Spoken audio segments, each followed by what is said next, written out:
Aí o que acontece? O Sam Altman, ele participou dos hearings do governo, como é que chama isso?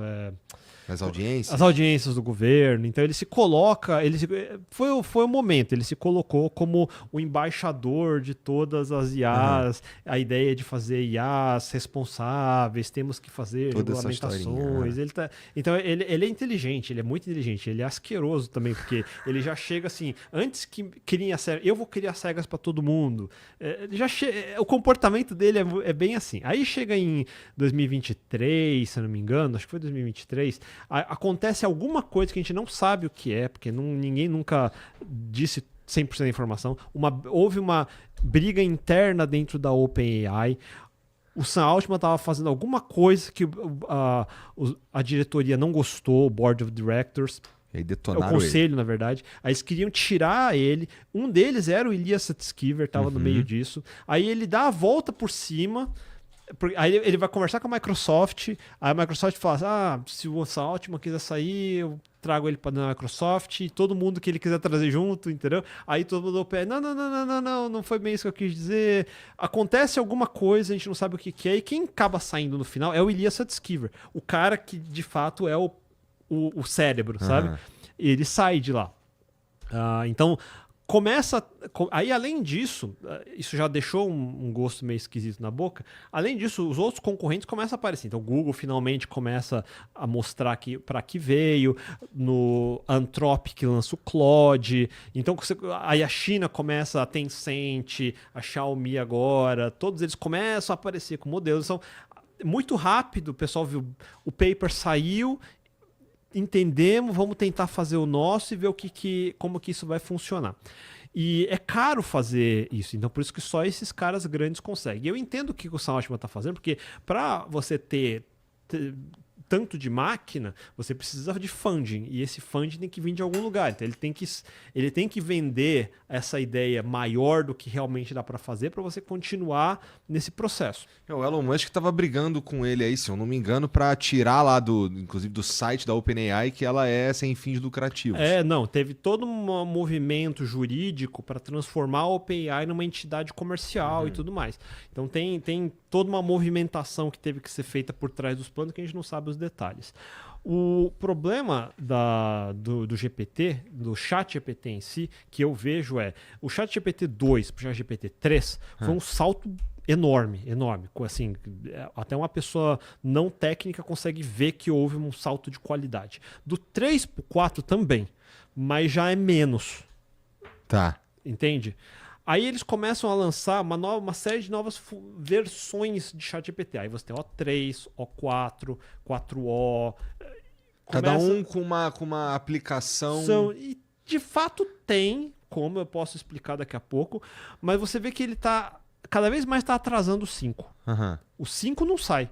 Ele lança 4.1, lança O4 Mini, O3 Pro, mas cadê o 5? Aí fala, não, tem o DALL-E, tem o Sora, mas e o 5? Não, tem... O 5 é um passo importante. Eu tô muito curioso para ver o que vai ser o 5, porque o Sam Altman sabe disso, que ele prometeu tanto, o hype é tão alto, que se o 5 não for uma ordem de grandeza mensuravelmente em cima do 4, o mercado inteiro quebra. Você entende o que eu quero dizer?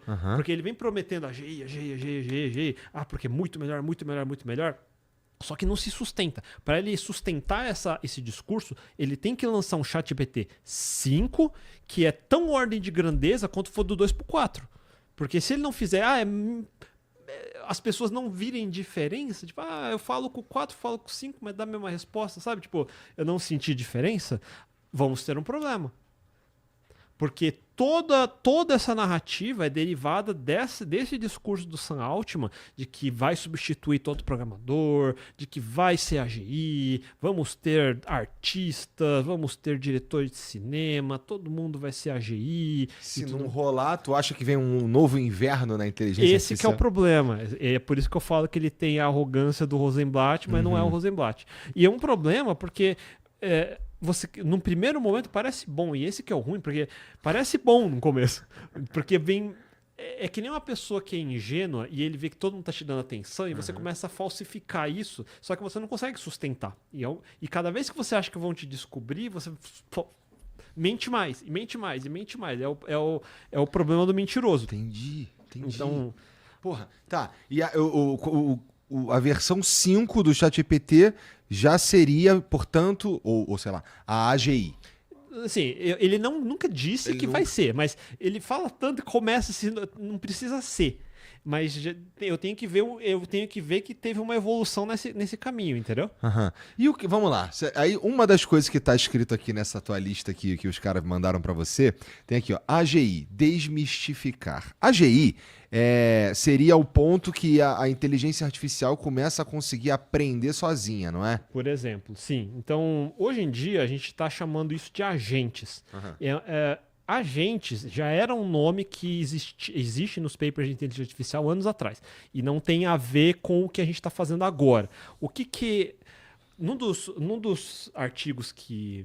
Então, deixa eu voltar um passo atrás. Um dos artigos que eu escrevi no meu blog é mostrar como que agentes funcionam. Um básico, tá? Porque... Aqui tá um Rails, viu? O que você acha que é um agente na sua definição? Quando você fala agentes de IA, Putz, aí qual a fudeu. sua Eu definição? sou meio ignorante, mas vamos lá. Na imagem que você tem na cabeça. Tá, o agente, ele é capaz de executar uma tarefa específica que eu digo pra ele que eu quero de forma, recorrente, de forma até mais confiável. Então, por exemplo, se eu quiser sei lá, eu preciso de um programinha, de uma inteligência artificial que vai ficar mapeando a internet para me sugerir convidados que seriam interessantes para o Flow, baseado em alguns parâmetros que eu entrego para ele, que tem a ver com relevância, tem a ver com temperatura na internet, à Sim. medida que algumas coisas nesse sentido. Isso, sei lá, na minha cabeça é por aí. A maioria das pessoas, ela tá correto, porque a maioria das pessoas pensa em agentes, ele pensa como automação. E é uma automação um pouco mais inteligente. Isso. Porque hoje eu já faço automação. Então, é que eu estava falando, existe duas vertentes. A vertente dos sistemas expert e essa vertente de redes neurais. Nos sistemas expert, eu já faço automação hoje. Então, eu já tenho como fazer um newsletter, ver o resultado, baseado no resultado, como que eu faço um novo post ou não faço. Então, eu posso desenhar um sistema automatizado que faz tudo isso. Agora, o que eu gostaria é que o sistema tivesse algum nível de autonomia, alguma coisa para ele tomar decisões diferentes para me ajudar, por exemplo. Né? Então, o sistema de... O paper de 95 já fala sobre agentes inteligentes e ele tem quatro características. Tem que ter autonomia, que é agir sem intervenção humana, que é o que uma automação já faz. Tem que ter habilidade social, que é interagir com outros agentes. Ele tem que ter reatividade, que é perceber o ambiente, como ele se modifica e tomar uma resposta baseada nisso. E proatividade, que não é só reagir, mas formar próprias metas e perseguir essas metas por vontade própria. Essa é a parte difícil. Essa é a parte que a gente não tem ainda. A parte de autonomia eu já tenho. A parte de habilidade social eu mais ou menos tenho. E isso é um problema porque... a gente já tem uma prova matemática de que ela não tem como conseguir resolver. Ela não consegue resolver todos os problemas também. É óbvio que eu não preciso, mas existe, de novo, que nem na teoria de incompletude do Gödel que eu falei, existe já a DeepMind do Demis Hassabis que eu falei, ele já provou que qualquer agente capaz de se adaptar a um conjunto suficientemente grande de movimentos de distribuição deve ter aprendido o modelo causal do processo que gerou esses dados. O que isso quer dizer? Um agente que é capaz de se adaptar a todo tipo de ambiente já tem que pré-saber todas as coisas que causam as diferenças desse ambiente. Um exemplo, se eu treino um carro que vai dirigir num asfalto e eu quiser que ele dirija no barro, ele já tem que ter um modelo desse dirigir em barro. Ele não tem uma coisa que a gente faz que é a intuição da física. Então eu aprendo a dirigir no asfalto, eu consigo ir me adaptando para dirigir no barro. Então, para eu conseguir fazer uma IA que faça tudo isso, eu tenho que ter modelos causais, e modelos causais é super difícil de ter. O que é um modelo causal? É todos os inputs que geram certos outputs. É como se eu já tivesse a resposta de todas as coisas. Eu tenho que ter tudo isso mapeado para alimentá-lo. Para alimentar fazer... antes. E eu não tenho isso.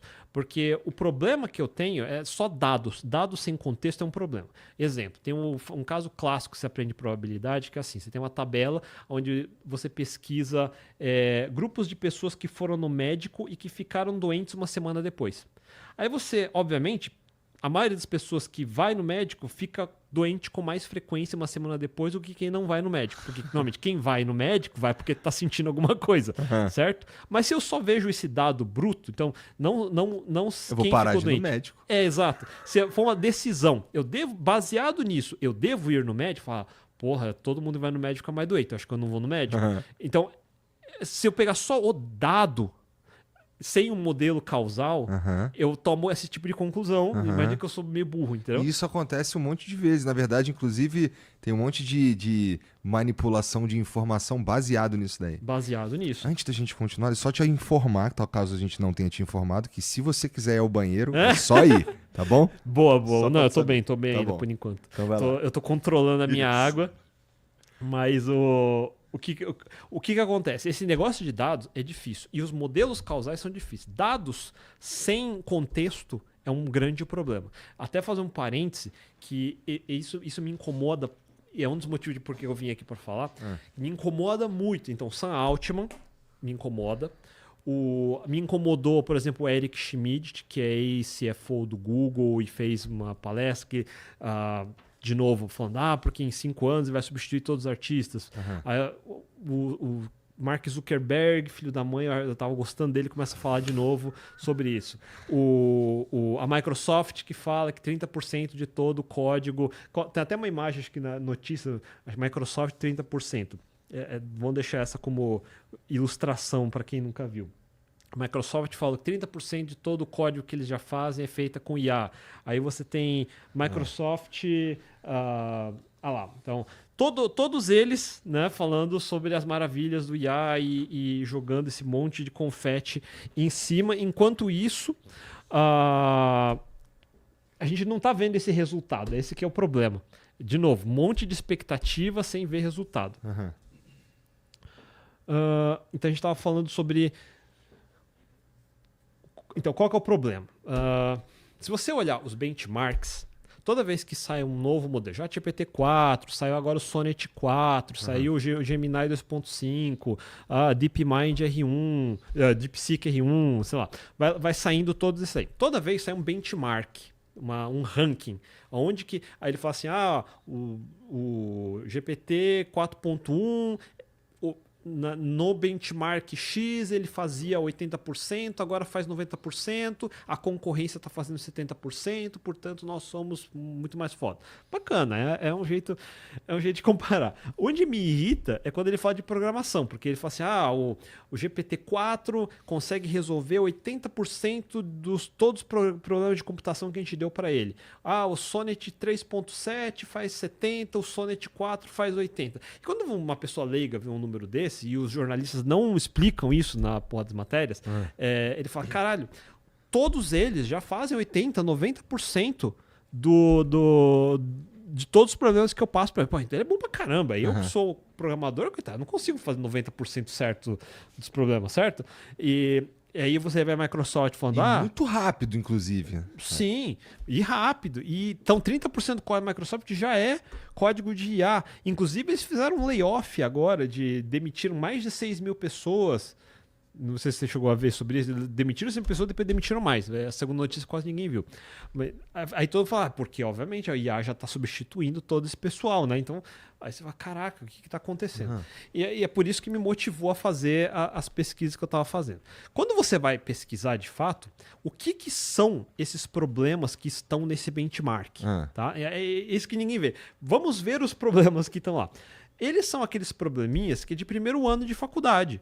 É tipo, pegue uma lista e ordene essa lista, sei lá, faça o Fibonacci desse daqui, pegue dado 2 tabelas, compare as duas, ou então probleminhas um pouquinho mais de puzzle, assim, tipo, são exercícios que Para começar, a maioria deles já existe na web. Então, se eu for num repositório como o GitHub, todo aluno hoje em dia aprende a abrir uma conta do GitHub, faz os exercícios, sobe lá, inclusive o professor vê o exercício. Então, a resolução desses exercícios já está online.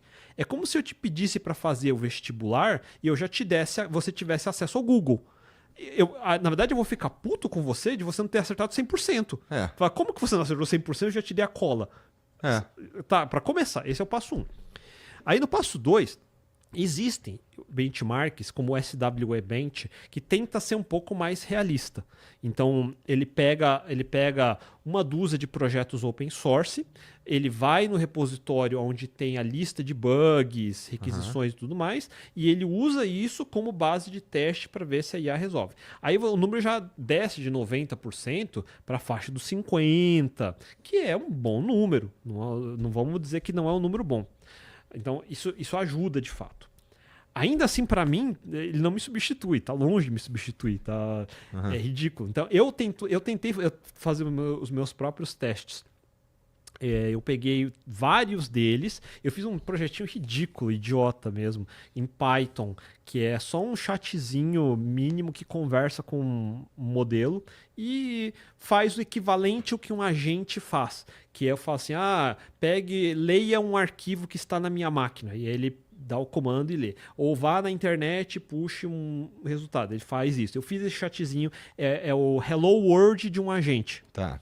Aí, em cima desse Hello World de um agente, eu mando ele melhorar o meu código, fazer testes em cima desse código. Mas todos eles sofrem num nível... É ridículo. É ridículo de como ele não consegue fazer.